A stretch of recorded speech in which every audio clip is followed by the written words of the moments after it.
அவ்வாறு சொன்ன மாதிரி நவம்பர் 24 ரெஜிஸ்டர் பண்ணிடலாம்.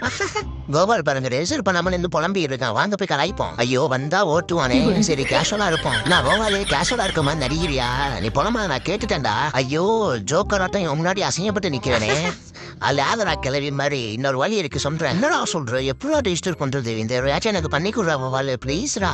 கோபாலு இன்னைக்கு நவம்பர் 24 தான் ஆகுது. இன்னைக்கு நைட்டுக்குள்ள பண்ணா 299 ரூபா. நாளைக்குலாம் ரேட் ஏறியும். எவ்வளோடா? ஆமாடா கோபாலு நாளைக்குலாம் பண்ணீங்கன்னா 5 கிலோமீட்டருக்கு 400 ரூபா, 10 கிலோமீட்டருக்கு 500 ரூபா. ரேட் எகிரிடே ஐட்டே. அப்ப கோவா போற பிளான மறுபடியும் எக்ஸிக்யூட் பண்ணிடுறேன் தான். பசங்க எல்லாம் ரெடியா சொல்றேன். கோபாலு நீயும் வரியா? கிளிண்டே மாட்டியாடா நீ? ஐயே என்ன கோபாலு கோவா போறதெல்லாம் இருக்கட்டும். இப்ப ரெஜிஸ்டர் பண்ண மறந்த மாதிரி டிசம்பர் 8 காலையில ரேஸுக்கு வர மறந்துடாத. அஷோ சரி வரட்டா கோபாலு. நான் பேச போறேன். நான் கோவா போறது யாராலையும் தடுக்க முடியாது கோபாலு. நீங்களும் நம்ம கோவால மாதிரி ஃபீல் பண்ணாம நவம்பர் 24 சீக்கிரம் ரெஜிஸ்டர் பண்ணுங்க.